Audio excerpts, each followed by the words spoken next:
Hello everyone, and welcome back to another video with the Adventures of the Memory Makers.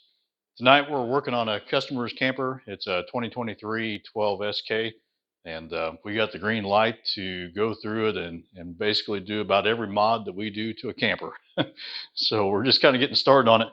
But the other day I put a video out on the Facebook page, the Braxton Creek, the OG and the free solo page, and also on the SK page about how a creeper can possibly be one of the most important tools you have when it comes to maintaining your camper.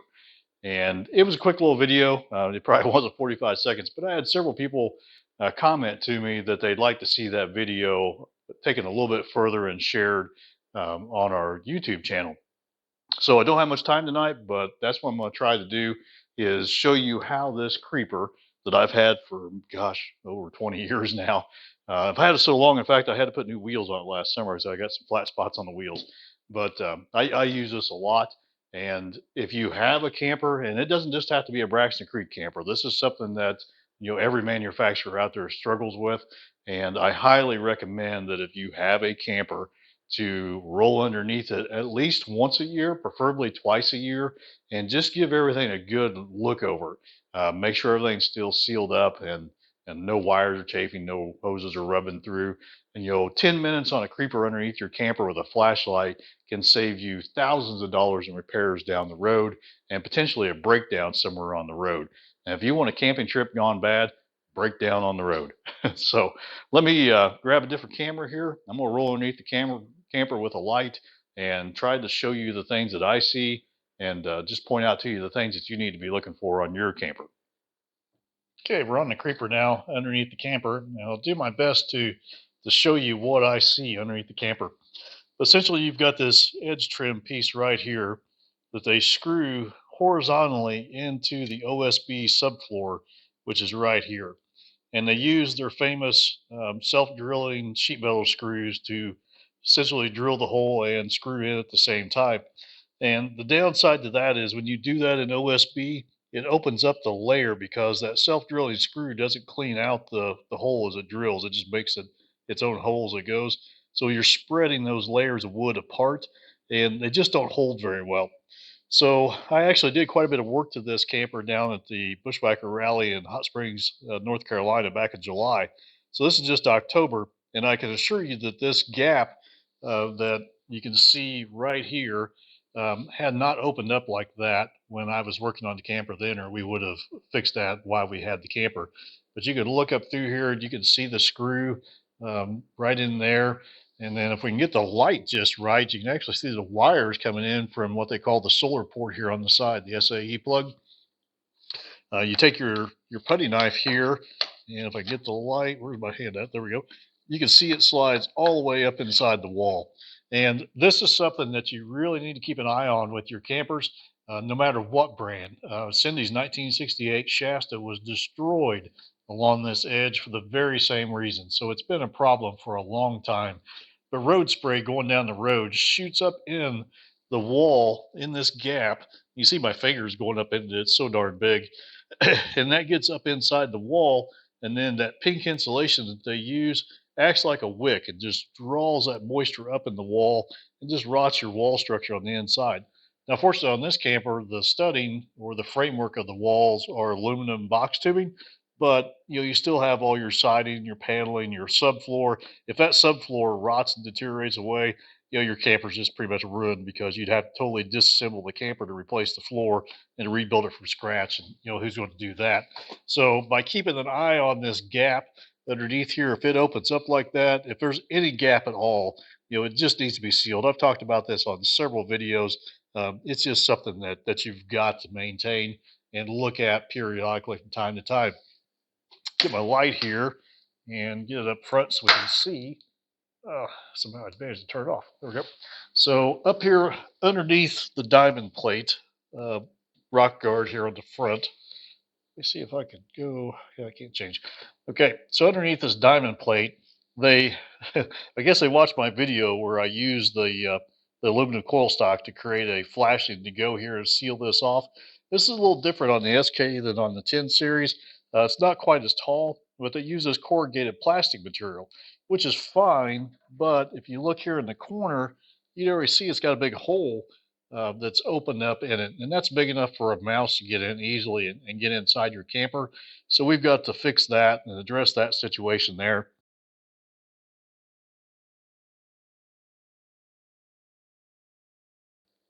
And then also here in the center, I don't know what's going on here, but there's a big bulge. If I can get the camera right there, I see. You can see my hand go up in this bulge, and you can see the diamond plate is kind of got a bend right there. So we've got to take care of that as well, because if you can get your finger in a hole, a mouse can get in the hole. It's that simple. Here on the front, while we're down here on the creeper, was going to address this as well. Um, a member of the Bushwhacker page said that the battery was not fused, and it was concerned about that and added an inline fuse, which is totally okay to do that. But what they use instead of a fuse is this block right here that you see the wires going into is actually a resettable circuit breaker. So it's an automatic resetting circuit breaker. Um, I'm not a big fan of these. They tend to cause some problems from time to time, especially as they get some age on them. But how this works is this top wire right here coming in is the hot lead from your battery, and it comes into the top side, which is essentially the line side. So this blue wire comes in from the what they call the solar port on the side. So this would come from your solar panels with a controller in between. So these two are essentially the line power providing power to your camper on the 12-volt side. And then this wire right here on the lower side of that circuit breaker, this wire goes to the load center in the camper. Now, this is where I'm not sure that they've got this right. So this wire here is coming from the 12-volt lead in your 7-wire plug. And the thing about that is, depending on how your vehicle is wired, you can have anywhere from 2 amps, like on my truck, to upwards of 20 amps coming from your vehicle.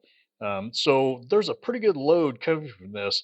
I almost think that this wire should be connected on the line side instead of the load side. But that is a resettable circuit breaker, so it does provide protection for everything, past this point. If you get a short in the wire from here to the battery, well, then obviously that's not going to protect it there, because the protection is from there past that. So it won't hurt to add that, an inline fuse to your battery lead. Other than the fact that it's going to be one more thing you have to check if you have a problem. Like I said, these things, they kind of drive me nuts. So I took mine out and replaced it with a just a bus bar here, and then I put an inline fuse right at the battery. So to each his own how you want to handle that, but that is actually how the system is protected. So as you come under, we'll just continue to slide under. This is one thing I always look at, is where the wires come together out of this bundle and they rub this edge of the frame right here. This is a sharp edge, and I don't see any damage yet on these. Some of them, I open this up and look, and there's already starting to eat into the jacket of the wire. So this wire right here that I got my hand on, this is the main 12-volt lead coming from that circuit breaker that we were just looking at. So, if that rubs through and gets on that frame, obviously it's going to ground that out. It's not going to be a good thing to have happen. So while you're under here on your camper, check that out, provide some protection for that, chafe guard, so that you don't rub through on that. And then working our way down the side, get my light back.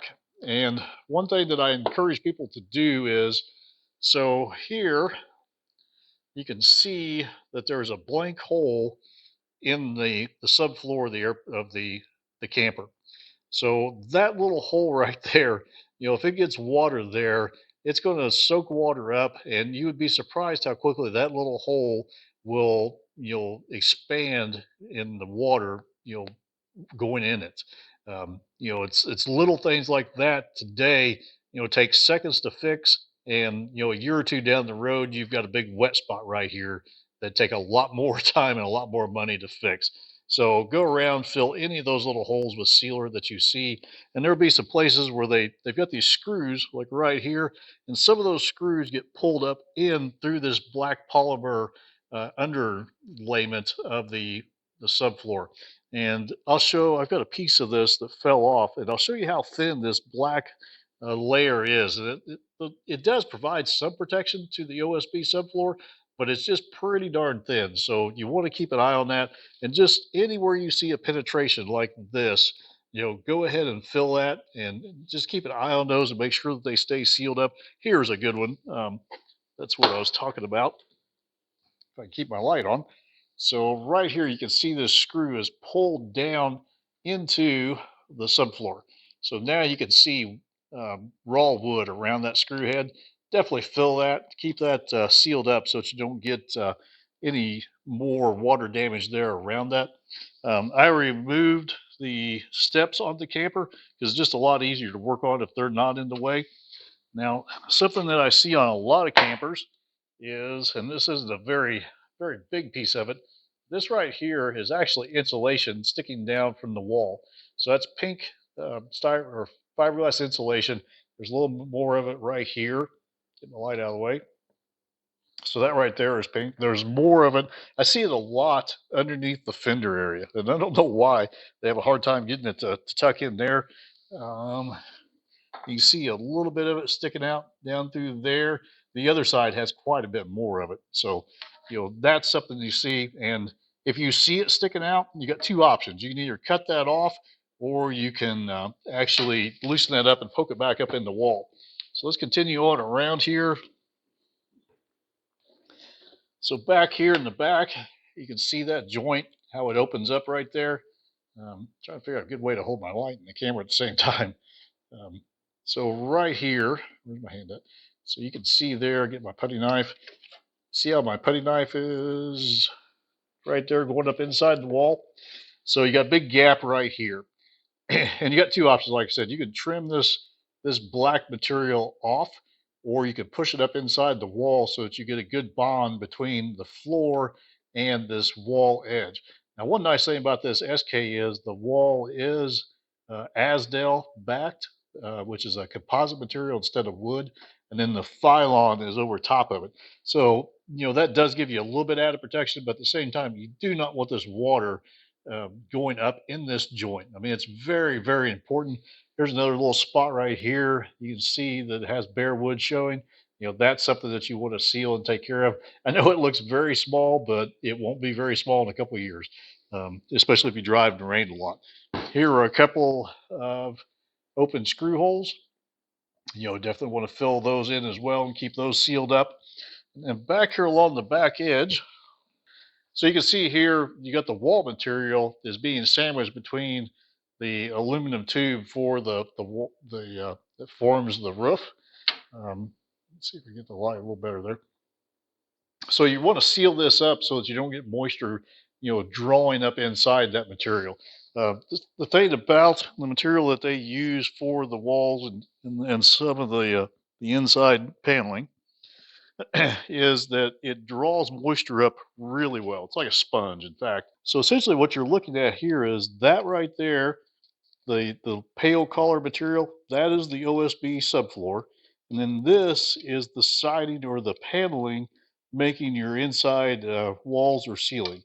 So just seal that. I mean, just seal it up so you don't get more water sucked up in there. So come around here to the inside, if I can. Oh, it gets tight. Something I want to show you is, and your camper may be a lot different than this. I hope so in some ways. So what we've got going on here that I want to point out, if I can get a good angle on it, is this red wire.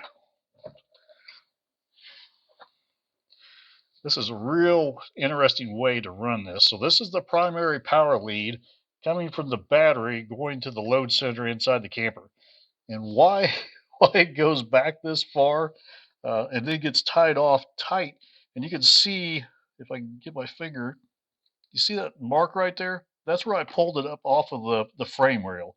It was being pulled into the frame rail, and I don't know how many miles it got on it, but at some point that's probably going to rub through and arc out on the frame rail. So we're going to redo this, run it differently, and protect it better so it stays up off that frame rail. And I don't know about you guys, but seeing these two drains hang down below the camper, That's just hideous. I mean, why do you want to see these two drains hang down below the camper? I mean, they're like the lowest thing sticking below it. So I'm going to trim these up and tuck them up underneath the camper and redo this power lead because that's just crazy there. And then you can see raw wood right there around that. You got this black material here on the underside of the OSB, but it is really thin. And in fact, I found the piece that I was looking for that I was going to show you. So this is a piece that flaked off around one of the penetrations in the floor. And look how thick that material is. I mean, that is extremely thin. In fact, you can see the wood is even attached to the back of it. So, my gosh, you would measure that in thousands as far as the thickness of that. So, it is something to provide protection to the underside of your floor, but boy, it's just very thin. So, anywhere you see raw wood sticking down through it, definitely, address that situation. So we're going to slide across underneath the camper. This is something that I fix on every one of these that I work on. Got dark all of a sudden. There we go. So this drives me nuts. The where they penetrate through these horizontal cross members, there's a big hole drilled in here, and these are really sharp edges. I mean, these lines sit here and vibrate and rub on these going down the road. So at some point in time, something's probably going to rub through. So you got this one on this SK, you've got this one right here. And then if I get turned around, get my light to shine, you can see we got the same thing up here. And in fact, the vent line right there, or actually, yeah, that's the vent line. It has got a mark on it for where it's been rubbing on that sharp edge. So what I do is I take 1/4 inch fuel line, rubber fuel line, and I slit that, and I essentially create my own grommet around that hole because I don't think I can locally buy grommets that big. So that's something that you want to check out as well. Make sure that you protect those water lines because the big line is your water fill line right here, and then this is the vent line to go up to right next to that fill port. So you don't want those getting holes rubbed in them. So come out to the outside here on the other side, and here you can see. Remember I was telling you about the insulation. You can see the bulge in that wall right there where that insulation is sticking out. Anywhere you see that, fix it. I'm gonna jack this up, take the wheel off, get in there and unloosen those screws, poke that back up in there and seal and bond that wall trim to the floor so that I never have to worry about that again. Here you can see we got another hole in that. Just a lot of it's just common sense. Get on your creeper, roll around underneath here, and make sure that everything is sealed up the way that it should be.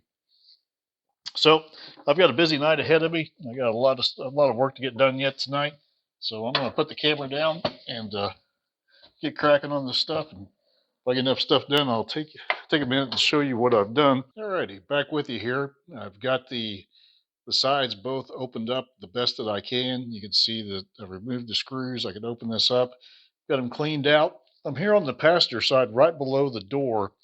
And something interesting that I found was this screw right here was driven into the side of the floor between the wall and the floor for some crazy reason. And the worst part about it was it stuck out about a 1/4 inch outside the floor. So it prevented the wall from going tight against the floor and just it put a bulge here in the wall. And this was a real pain to get out. I used several tools and was finally able to fish it out of there.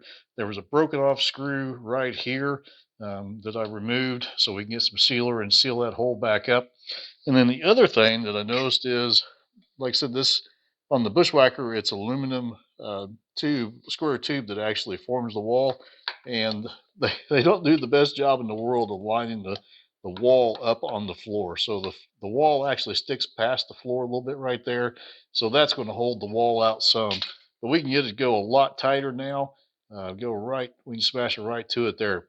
So my plan is anywhere that I can open this up and get a gap between the wall and the floor, I'm going to do so and actually force my sealer up in between the wall and the floor so that when I compress the two together with the screws, I create a gasket material between the two. And that will give us a far superior seal than just trying to squirt something on the outside. And some people use a Turnabond tape used for RVs as well to seal this up. However you want to do it, it's just more important that you do something instead of nothing, and get these to seal up. Back here in the wheel area, I'll show you what I've done here. So you can see I've removed the tire, removed the screws here along the edge, and got rid of all. If you remember in the video earlier, I showed where all the insulation was sticking down here, and this is where I see it the most, is around the wheel area for some crazy reason. So I got rid of all that, and I could open up this wall to floor joint some in this area. You can see my putty knife will actually open that up a little bit. So I'm going to open that up and again squeeze as much sealer as I can up in that joint between the wall and the floor to get the best bond. And then back here in the back, here you can see one of those screws I was talking about that got driven up too far, and it's got raw wood around it. So we're going to seal around it. Open that up and get as much sealer in there as you can. Just take your time and work through this. It's not difficult to do. It just takes a little time, and you're going to get dirty. I can tell you that right now. And always wear safety glasses, because there is so much grit and stuff that's going to fall down your face. So definitely wear your safety glasses. Back here in this back corner, I want to point out what you might see is, the floor is actually sticking down below the edge trim right here. So, we want to make sure we get a good bead of sealer right there. I can't open that wall up right there. It's tight for some reason. So best that we can do is get a good bond or a good sealer here on the outside. But areas like that, definitely pay close attention to, because that's the raw edge of the OSB right there. And, you can get a lot of water damage there really quickly. Coming around to the back, like I said, you can see the raw edge of the floor, which is right there. You can see the sealing material, which is right here. It is already even starting to come apart. And this camper is only about, gosh, I want to say 6 months old at best. I believe he got it. I think it was April that he said he got this, but I could be wrong. But it's less than a year old. You're already starting to see the effects of the weather. And you got to think about, water runs downhill. So you got to get this big flood of water come off the top, roll over this, and the cohesive factor of water is going to keep it bonded to this trim, and it's going to roll around and come underneath there here and get on this. And you can see where that's already getting soft and starting to delaminate a little bit. So I taped this off so I could get a little cleaner bead of seal there. I don't want to gob this on here in a bucket or a shovel. So I'm trying to do as neat a job as I can. So I tape this off so I get a nice crisp line here. But we're really going to force the sealer up in here the best that we can, and then also along this raw edge. So let me get some sealer on these things, and then we'll touch base and show you how I wrap this up. I'm working on sealing these seams now, and I just want to show you how I open this up as I insert the sealer in between the wall and the floor, so I can get a good gasket type bond between the two surfaces. I just use an old screwdriver to slip up in there and open that gap up so I can get the tip of my caulking gun up inside of that wall cavity. So then when I pull this out and I squeeze these two mating surfaces together, I get a good spread of the sealer between the two surfaces. That's a much better sealing practice than just trying to smear it on the outside. Sometimes you don't have much choice. Sometimes you have to go on the outside if you can't get this to open up. But anywhere you can get that to open up, you're better off to open it, get that sealer in there, and get a good bond that way. So here's what I came up with. I went over to the house and used my aluminum brake to bend a 20 gauge flashing out of aluminum coil stock to take the place of that corrugated plastic material, and wrapped it all the way back to the frame. It tucks up underneath of the diamond plate now. I put some screws into the aluminum square box tube that was running behind this to really pull this down tight. It goes all the way across, which I probably can't get a good view of because everything's in the way. But similar fashion to what I do on the 10 HD, it's just not as tall of a flashing because they bring this diamond plate down lower. So now all I need to do is go around and seal up the edges, and this will be done. So I got both sides all sealed up now, and what we're looking at here is that driver's side front corner that had the really bad gap in it when we started. It opened up, and I got sealer up inside between the floor and that edge trim, and then I used some extra long screws to pick up some new material and really pull that down. And when I torque those down, it squeezed sealer out. I probably used too much sealer, but better too much than not enough. I had a real mess to clean up, but that is sealed really well now. And once that sealer cures, that wall's not coming back apart without the help of some mechanical removal tools. So we got a good seal now down both sides, and those are the things that you need to look for. And so the product that I use to seal these down the side is a product that I use a lot on homes, around flashings and on the roof areas. And this is an excellent product. I have used this for probably over 2 decades now and have never had any sort of issue with it. It's made by Henery. It's an all-purpose crystal clear sealant. And in some cases, it's almost too good, because if you ever have to cut this apart, it's a real pain to get apart. But this is an excellent product to use underneath the camper because, for one, it's extremely thick. And when you're working above your head like that, trying to fill gaps, you don't want sealer dripping down in your face. RV Proflex and those types of sealers are just too runny for that type of application. And I wind up with more on me than I do on the camper. So I'll put a link to this in the description for this Henery product. And then I also use other products as well going around the side. But underneath, filling those gaps like this is an excellent product for that. I showed you earlier how these two water lines come through the horizontal cross members of the frame through that raw steel hole with the sharp edges. So this is how I protect that. Take a piece of 1/4 inch rubber fuel line and slit it on the back side. If you buy it in a roll, it should already have a preformed curve in it. And if you slit it on that back side, it just forms real nicely to these holes. You can see the back one here. And then up here on the front, I think it even says 1/4 inch ID fuel line. You can get up there and see that. Yep. So that's just a real simple fix that you can do to prevent from having a problem down the road with slit water lines, because the fill line especially is really thin in between the corrugated sections, wherever my hand is at. There it is. So in between each one of these corrugated ribs, that is really thin, and it does not take very much at all to cut that. The vent line, it's a little sturdier, but you can still rub through it pretty easily, especially on these sharp edges. So real quick, easy fix for you to do. Just wrap those edges with 1/4 inch fuel line, and you'll be good to go. Another great use for 1/4 inch fuel line is making standoffs. And what I did was, I'll see if I can find it in the earlier video, but this had a real big sag on this water line where it hung down below the frame right there and would trap water in there when you went to drain your tank. So what I did was I made a standoff with a zip tie and about 1.25 inch long piece of 1/4 inch fuel line to hold that up in position, so that this line is now straight coming across up and over the axle, so you don't get that pocket of water held in there when you go to drain your tank. And it also gives you a little bit more ground clearance, because before that was hanging down almost probably below the axle right there. So it gets it up out of the way, and also helps the flow. So there you go.